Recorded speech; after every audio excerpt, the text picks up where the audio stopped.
스코틀랜드 글래스고라는 마을에 8남매 중에 장남으로 태어난 조지 매더슨이라는 사람이 있었습니다. 그런데 그는 하나의 핸디캡이 있었는데 자녀들 중에 유독 그만이 선천적으로 시력이 약했습니다.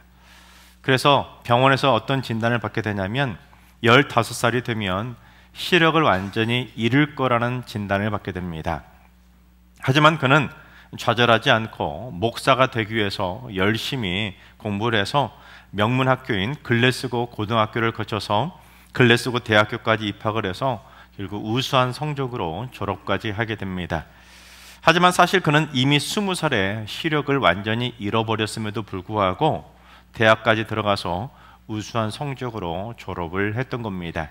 왜냐하면 이 목사가 되려고 신학 공부를 시작한 오빠를 도와주려고 여동생들이 힘을 보태 주었다고 합니다. 앞을 보지 못하는 오빠가 학교에 가면 제대로 못 배울 것 같아서 오빠를 위해서 여동생들이 어떻게 하냐면 자기들이 라틴어와 그리스어, 헬라어까지 따로 배워가지고 집에 오면 오빠를 따로 특별 과외를 하면서 오빠를 가르쳐 준 겁니다. 그래서 실명한 뒤 5년 만에 좀 늦었지만 신학 학사 학위를 받고 결국 목사가 되었는데, 사람들은 그가 앞을 보지 못한다는 것을 전혀 눈치채지 못할 정도로 하나님의 성경 말씀을 달달달달 외워가면서 그렇게 하나님의 말씀을 선포했다고 합니다. 앞을 보지 못한다고 파혼까지 당하고, 앞을 보지 못해서 공부도 못하고 성경도 못 보고 설교도 못할 줄 알았는데, 그는 세상에 헛되고 헛된 신들을 다 버리고 오직 참신이신 하나님만을 섬기겠노라고 당당하게 믿음으로 고백하며 찬송한 겁니다. 비록 육신의 눈은 멀었지만 영혼의 눈을 뜨게 된 그는 세상에 헛된 신이 아니라 오직 홀로 하나님 한 분만이 참신이심을, 나를 구원해 주실 참신이심을 믿음으로 고백하며 찬양한 겁니다. 그렇습니다. 육신의 눈 중요하지요. 육신의 눈도 밝아야 되고 육신의 눈은 떠야지요. 그런데 육신의 눈보다 더 중요한 것은 우리가 영혼의 눈을 반드시 떠야 세상의 헛된 것들을 버리고 세상의 헛된 신을 버리고 나를 구원해 주실 참신이신 하나님만을 바라볼 수 있는 것입니다. 바라옵기는 우리 모두 영혼을 뜨고 우리를 구원해 주실 하나님을 바라보며 날마다 믿음으로 승리하게 되시기를 주님의 이름으로 축원합니다. 오늘 본문에도 맹인 거지였던 이 바디메오가 육신의 눈만 뜬 것이 아니라 영혼의 눈까지 뜨게 된 이야기가 기록이 되어 있습니다. 근데 오늘 본문은 특별히 믿음이 무엇인지, 도대체 믿음이란 무엇이냐, 그 믿음의 진수를 우리에게 가르쳐주는 깊은 깨달음의 말씀입니다. 자, 그렇다면 여러분, 믿음이 뭘까요?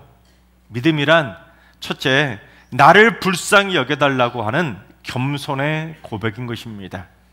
오늘 본문은 이 맹인 거지가, 이 바디메오가 눈을 뜨는 유명한 말씀입니다. 그래서 교회를 좀 다니신 분들은 누구나 알만한 너무 유명한 말씀이 오늘 본문이지요. 그런데 오늘 본문은 그것만을 위한 단독적인 내용이 아니라 오늘 본문 앞의 내용과 오늘 본문 뒤에 이어지는 내용을 함께 연결해야만 제대로 이해할 수 있는 본문입니다. 즉 반드시 오늘 본문만 따로 떼서 생각할 것이 아니라 앞과 뒤를 서로 연결해서 생각해봐야 믿음이 무엇인지를 제대로 그 의미를 깨달을 수 있게 되는데, 그 키워드가 되는 단어 하나가 오늘 본문에 있습니다. 그게 뭐냐면 그들이입니다. 그들이. 오늘 본문도 그들이 여리고에 이르렀다라고 시작하고 있고, 다음 내용인 11장 1절도 그들이 예루살렘에 가까이 왔다는 말로 그들이라는 단어를 가지고 오늘 말씀과 다음 말씀을 이렇게 풀어가고 있습니다. 자, 그렇다면 여기서 연속으로 말하고 있는 그들이 누구냐? 오늘 보면 바로 앞에 보면 그들의 존재가 나와 있습니다. 오늘 보면 바로 앞에는 세베대의 두 아들이었던 야고보와 요한이 예수님에게 청탁을 하는 내용이 나옵니다. 그러자 나머지 10명의 제자들이 그 모습을 보고는 화를 내는 내용이 오늘 본문 앞의 내용입니다.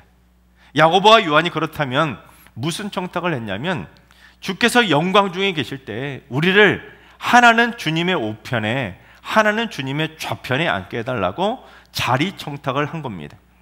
마치 예수님 왕이 되시면 우리를 하나는 우의정으로 세워주시고 하나는 좌의정으로 세워달라고 예수님 다음으로 가장 높은 자리 하나씩 달라고 자리 청탁을 한 것이죠. 그러자 다른 10명의 제자들이 그들, 즉 야고보와 요한한테 화를 낸 겁니다. 여러분, 왜 화를 냈을까요? 자기들도 속으로는 내심 그 자리에 앉고 싶었는데 말할 기회를 쫙 보고 있었는데 그들이 선수를 쳤기 때문입니다. 그래서 화를 낸 거죠. 바로 그때 예수님이 뭐라고 하셨는지 45절을 봉독해 보겠습니다. 인자가 온 것은 섬김을 받으려 함이 아니라 도리어 섬기려 하고 자기의 목숨을 많은 사람의 대속물로 주려 함이니라. 내가 이 땅에 온 것은 뭔가 왕이 돼가지고 높은 자리에 앉아서 섬김 받겠다고 그래서 온 것이 아니라 내 목숨을 많은 사람들의 대속물로 주려고 섬기려 이 땅에 왔다는 겁니다. 즉 내가 왕이 되려고 이 땅에 왔다고 너희들 지금 믿고 있지만, 내가 왕이 되면 너희들도 한 자리 차지할 거라고 믿고 있지만 너희들의 그 믿음이 잘못됐다는 겁니다. 그러면서 그처럼 자리 다툼이나 하며 화를 내던 그 교만한 그들이 여리고와 예루살렘에 이르렀을 때 예수님이 바로 그들에게 뼈아픈 교훈을 해주신 말씀이 바로 오늘 본문과 다음 이어지는 말씀입니다. 먼저 오늘 본문에서는 그들이 여리고에 이르렀을 때 바디메오의 사건을 통해서 믿음이란 나를 불쌍히 여겨달라는 겸손의 고백이라는 것을 가르쳐 주신 겁니다. 너희들이 나를 지금 믿고 있는 이유가 한 자리 차지하겠다고 믿고 따르고 있지만 저 맹인 바디메오 한번 봐봐라. 바디메오가 나를 향해 불쌍히 여겨달라고 소리친 것이 무슨 한 자리 차지하게 달라고 부르짖었느냐? 그 이유가 뭐겠냐는 겁니다. 즉 겸손하게 자기를 불쌍히 여겨달라는 믿음, 그 믿음이 바로 참 믿음이라고 이 바디메오를 통해서 산 교육을 해주신 겁니다. 그런 다음에 그들이 이번에는 어디에 이르렀습니까? 예루살렘에 이르렀잖아요.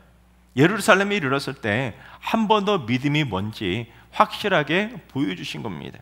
제자들은 예수님이 왕이 되시면 백마를 타시고 멋지게 말을 타고 예루살렘 성에 입성해서 예루살렘 궁전에 옥좌에 앉으실 거라고 믿었기 때문에 서로 앞다퉈서 높은 자리에 앉으려고 교만했지만 예수님은 볼품없는 나귀 새끼를 또각또각 타면서 그렇게 볼품없는 초라한 모습으로 입성하시면서 제자들의 잘못된 믿음을 한 방에 탁 깨트려 주신 겁니다.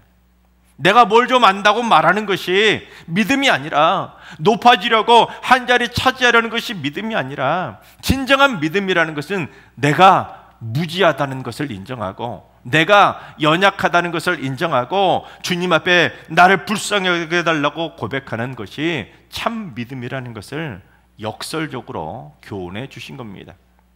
바라옵기는 주님 없이는 내가 아무것도 할 수 없음을 깨닫고, 주님이 없이는 나는 아무런 존재가 아니라는 것을 깨닫고 그저 나를 불쌍히 여겨달라고 외칠 수 있는 그 바디메오의 겸손한 믿음을 꼭 갖게 되시기를 주님의 이름으로 축원합니다. 둘째, 믿음이란 것은 그 누가 뭐라 해도 굴하지 않는 간절함을 가져야 하는 것입니다. 아일랜드 유명한 작가인 오스카 와일드가 이런 말을 했습니다. 세상에는 오직 한 가지 비극이 있다. 그것은 무시를 당하는 것이다. 여러분 혹시 살면서 무시를 당해 보셨습니까? 여러분 무시 당하는 것만큼 참 기분 나쁜 것도 없지 않습니까? 화가 나겠죠. 그런데 이 바디메오가 바로 많은 사람들에게 무시를 당하는, 참 화가 나는 비극을 당하게 된 겁니다. 바디메오는 나사렛 예수께서 여리고에 오셨다는 말을 듣고 소리를 친 겁니다. 다윗의 자손 예수여, 나를 불쌍히 여기소서 하고 주님을 향해 외친 겁니다. 그랬더니 그 소리를 들은 많은 사람들이 어떻게 했는지 48절을 봉독해 보겠습니다. 많은 사람이 꾸짖어 잠잠하라 하되 그가 더욱 크게 소리질러 이르되 다윗의 자손이여 나를 불쌍히 여기소서 하는지라. 많은 사람이 잠잠하라고 바디메오를 꾸짖으며 무시해버린 겁니다. 조용하라는 것이죠. 그런데 이 꾸짖다라고 번역이 되어 있는데 헬라어 단어가 이 에피티마오라고 하는 단어입니다. 그런데 이 단어에 꾸짖다라는 단어만 뜻만 있는 것이 아니라 비난하다, 또한 질책하다, 불만을 표출하다라는 뜻을 가지고 있습니다. 그러니까 바디메오 좀 조용히 좀 해, 이런 식으로 꾸짖은 것이 아니라는 거예요. 바디메오한테 심한 말로 비난하고 질책하고 욕을 쏟아내면서 그들의 그 불만을 막 쏟아낸 겁니다. 어디서 떠드냐고 막 혼을 낸 것이죠. 하지만 바디메오는 굴하지 않았습니다. 상처받지 않았습니다. 시험 들지 않았습니다. 오히려 다윗의 자손 예수여 나를 불쌍히 여겨주소서 하고 더욱더 크게 소리 지르며 주님을 찾은 겁니다.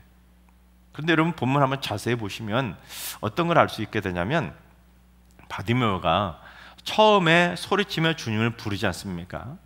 그런데 바디메오가 처음에 예수님을 불렀을 때 예수님은 바디메오의 부르는 소리를 들었을까요? 못 들으셨을까요? 들으셨죠. 많은 사람들도 들었는데 어떻게 예수님만 못 들으셨겠습니까? 분명히 예수님도 바디메오가 처음에 불렀던 그 소리를 들으셨을 텐데 예수님은 처음에는 반응하지 않으셨습니다. 못 들은 척 하신 거죠. 그러다가 많은 사람들이 바디메오를 막 꾸짖고 비난하고 욕하고 무시하고 조용하라고 막 그러는데도 바디메오가 시험 들지 않고 굴하지 않고 오히려 더욱 크게 주님을 간절히 찾으며 나를 불쌍히 여겨달라고 외쳤을 때 그때서야 비로소 내 믿음이 너를 구원하였느니라 하시면서 바디메오의 눈을 뜨게 해주셨던 겁니다. 자, 그렇다면 사람들이 바디메오를 여러분 왜 꾸짖었을까요? 바디메오한테 뭐라고 비난했을 것 같습니까? 본문은 바디메오를 소개할 때 디메오의 아들인 맹인 거지 바디메오라고 소개를 하고 있는데 바디메오라고 하는 이름의 뜻 자체가 디메오의 아들입니다. 이게 무슨 말이겠습니까? 바디메오는 이름이 없는 거예요. 그냥 아무개 아들이에요. 아무개 아들. 그래서 바디메오는 자기 이름도 없고 길거리에 앉아서 그저 구걸이라 하는 찢어지게 가난한 맹인 거지에 불과했던 겁니다. 그래서 많은 사람들이 바디메오를 향해서 어디서 앞도 못 보는 이름 없는 장애인이 떠드냐고 꾸짖은 겁니다. 마치 애들은가 그렇게 말하는 것처럼 어디서 가난한 거렁뱅이 거지가 떠드냐고 무시하면서 저리 비키라고 비난하고 욕을 한 겁니다. 하지만 바디메오는 그 말에 상처받지도 않고 시험 들지도 않았던 겁니다. 그 자리를 떠나고 박차버린 것도 아닌 것입니다. 오히려 당당했지요. 그래서 어쩌냐고 오히려 주님을 바라보고 더욱더 크게 소리친 겁니다. 너희들이 뭐라 해도 나는 예수님의 말만 듣겠다며 주님을 향한 믿음으로 그 수치와 굴욕을 당당하게 이겨낸 겁니다. 여러분, 이 간절한 믿음을 가지셔야 됩니다. 여러분 신앙생활하면서 바디메오 같은 굴욕적인 상황, 수치스러운 상황, 욕 들어먹을 상황 없을 것 같습니까? 여러분 세상에서도 욕 들어먹는데 교회에서 안 들어먹을까요? 여러분 세상 어디에든지 인간이 사는 곳에서는 늘 험한 말 듣기 마련입니다. 그런데 그 말 들을 때마다 우리 마음속에 믿음을 향한 간절함이 없으면 뭔 말 한마디만 들어도 자존심 상했다고 울그락불그락 화를 내다 시험에 들고 교회를 떠나버리고 믿음마저 까먹게 되는 것입니다. 그러나 주님은 그 정도로 나약한 믿음을 요구하시는 것이 아닙니다.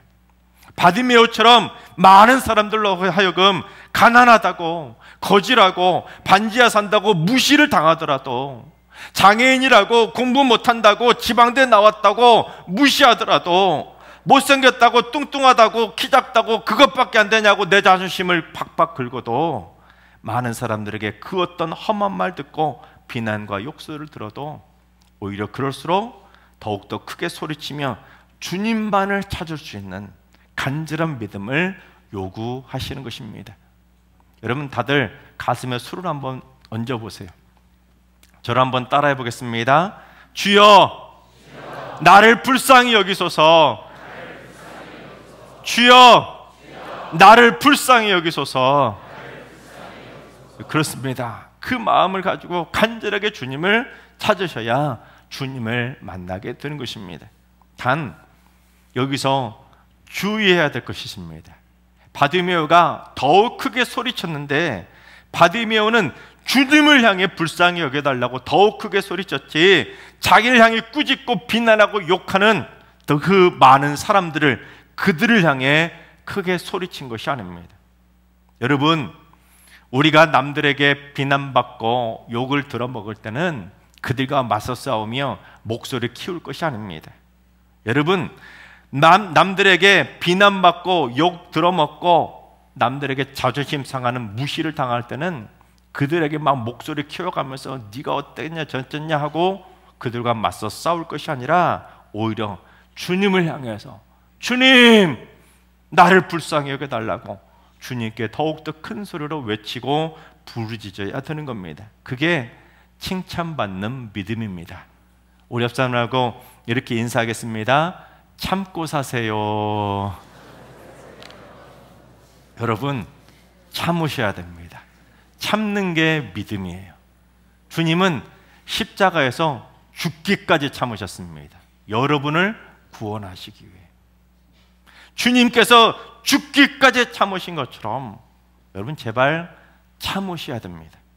뭔 말 한마디 들었다고 XX 하면서 소리치며 맞서 싸우고 시험 들 것이 아니라 꼭 참고 오직 주님께만 크게 불쌍히 여겨달라고 소리치며 간절하게 주님을 찾아보시기 바랍니다. 그래서 그 누가 뭐라 해도 굴하지 않고 간절하게 주님을 찾는 담대한 믿음을 꼭 갖게 되시기를 주님의 이름으로 축원합니다. 셋째, 믿음이란 영적인 눈을 뜨고 새로운 시각으로 인생길을 걸어가는 것입니다. 52절을 봉독합니다. 예수께서 이르시되 가라, 내 믿음이 너를 구원하였느니라 하시니 그가 곧 보게 되어 예수를 길에서 따르니라. 예수님이 바디메오를 향해서 막 칭찬하시잖아요. 내 믿음이 너를 구원하였느니라 그렇게 말씀하시자 그가 곧 보게 돼서 예수님을 길에서 따르게 된 겁니다. 그런데 길에서 따른다 이 말은 그냥 단순하게 예수님을 뒤에서 절절절절 따라갔다 그런 의미가 아닙니다. 바디메오가 원래는 그 길에서 여리고 길에서 뭘 했을 것 같습니까? 맹인 거지였기 때문에 그 길가에 앉아서 구걸이나 했을 겁니다. 그런데 그 믿음으로 눈을 뜨고는 예수님을 바로 구걸이나 하던 그 길에서 따르게 된 것입니다. 즉 믿음으로 눈을 뜨고 자신이 그동안 있었던 인생길에서 일어나 새로운 시각을 가지고 주님을 따르는 주님의 제자가 된 것입니다. 마치 이전에는 내 인생길이 그저 자기가 원하는 걸 얻으려는 세상적 가치의 길이었던 겁니다. 공부 잘하려고, 좋은 대학 가려고, 대기업 들어가려고, 돈 잘 벌려고 그저 세상 사람들하고 똑같은 세상의 길을 걸어갔던 겁니다. 그런데 이제 믿음의 눈을 뜨고는 새로운 시각으로 주님을 따르는 예수의 길을 걸어가게 된 것입니다. 돈만 벌고 잘 먹고 잘 살려는 세상적인 인생길이 아니라 이제는 내 인생길이 주님을 따르는 십자가의 길이라는 것을 깨닫고 당당하게 주님을 따라가게 된 것입니다. 믿음으로 눈을 뜨면 한 자리 찾아려는 넓고 편한 세상의 길이 아니라 좁지만 낮아지지만 고난이 기다리고 있지만 예수를 따르는 그 예수의 길을 걸어가게 되는 것입니다. 여러분, 세상의 길을 걸어가는 것이 믿음이 아닙니다. 영적인 눈을 뜨고 예수의 길을 따라가는 것이 믿음입니다. 우리 옆 사람하고 인사합시다. 예수의 길을 따라갑시다. 여러분, 그렇습니다. 내가 진짜 지금 예수를 잘 믿고 있다면 세상 사람들하고는 뭔가 달라도 다른 길을 걸어가야 하지 않겠습니까? 그래야 그리스도인이라고 말하는 거 아니겠습니까? 내가 지금 세상 사람들하고 똑같이 살고 있는지 아니면 세상 사람들하고는 다르게 살고 있는지 내가 걸어가고 있는 인생길을 점검해 보시기 바랍니다. 혹시 나도 예수를 믿으면서도 야고보 요한처럼 한 자리 차지하려고 넓고 편한 세상의 길을 걸어가고 있지는 않은지, 남한테 무슨 말 한마디만 들어도 울그락불그라고 하고 화를 내면서 같이 맞서 싸우고 있지는 않은지, 아니면 예수님처럼 좁지만 낮지만 고난이 기다리고 있지만 주님을 따라 십자가를 짊어지고 주님을 따라가는 예수의 길을 걸어가고 있는지 여러분의 믿음을 점검해 보시기 바랍니다.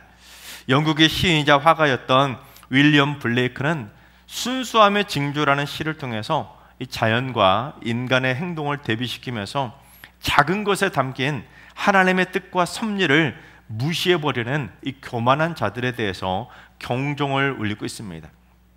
특히 믿음의 렌즈를 통해 세상을 새롭게 보는 영적인 통찰을 강조하고 있는데, 그 시에 이런 구절이 있습니다. 한 알의 모래에서 세계를 보고 한 송이 들꽃에서 천국을 본다. 여러분, 바디메오가 주님을 향해 불쌍히 달라고 부르짖고 외쳤을 때 다른 많은 사람들은 바디메오를 그저 한 알의 모래 취급하면서 조용히 하라고 꾸짖고 비난하고 욕설하고 쫓아내려고 했지만, 여러분, 우리의 영안이 열려야, 참 믿음을 가져야 내가 대단한 존재인 걸 보고 남을 무시하는 것이 아니라 한 알의 모래와 들꽃을 통해서도, 그 작고 보잘것없는 연약한 인생을 통해서도 그 세계를 창조하신 하나님의 창조 세계를 바라보고 겸손하게 나를 향하신 하나님의 뜻을 발견할 수 있게 되는 것입니다. 그래서 윌리엄 블레이크는 보기 위해서는 눈을 감아야 하고, 듣기 위해서는 귀를 막아야 하고, 진실을 알기 위해서는 모든 것을 다 내려놓아야 한다고 강조를 했습니다. 여러분, 그렇습니다. 믿음의 눈이라는 것은 내가 평소에 보던 습관적인 지식과 경험의 눈으로 바라보는 것이 아니라 우리의 영안을 활짝 열고 예수님의 시각으로, 하나님의 뜻으로 세상을 바라봐야 되는 것입니다. 믿음의 눈은 내가 듣고 싶은 것만 들으려는 것이 아니라 귀를 막고 내면에서 들려오는 하나님의 음성을 들어야 되는 것입니다. 남들이, 수많은 사람들이 나를 비난하고 욕하고 나를 무시한다고 해서 그 말에 귀를 기울이고 상처받을 것이 아니라, 우리는 세상의 귀는 틀어막고 주님을 향한 내면의 귀를 열고 주님께 귀 기울이며 살아가야 되는 것입니다. 또한 진실을 알기 위해서는 내 모든 지식과 경험을 쏟아부을 것이 아니라 오히려 내 모든 것들을 다 내려놓고 간절하게 주님을 찾을 때 하나님께서 계획하신 진실의 뜻을 깨닫게 되는 것입니다. 하나님께서 사랑하신 여러분, 참 믿음을 회복하시기 바랍니다. 주님이 없으면 나는 아무것도 아님을 깨닫고 나를 불쌍히 여겨달라고 겸손하게 주님을 간절하게 찾으시기 바랍니다. 그리고 말 한마디 들었다고 울그락불그락 요동치며 시험에 들지 마시고, 그러면 그럴수록 더욱더 크게 당당하게 소리치며 주님께 불쌍히 여겨달라고 부르짖으며 기도해 보시기 바랍니다. 그리고 이제부터는 영적인 눈을 활짝 뜨고 새로운 시각으로 인생길을 걸어감으로 말미암아 우리 모두 일평생 예수의 길을 따라가다가 그 예수의 길 끝에 있는 천국문에 꼭 들어가게 되시기를 주님의 이름으로 축원합니다.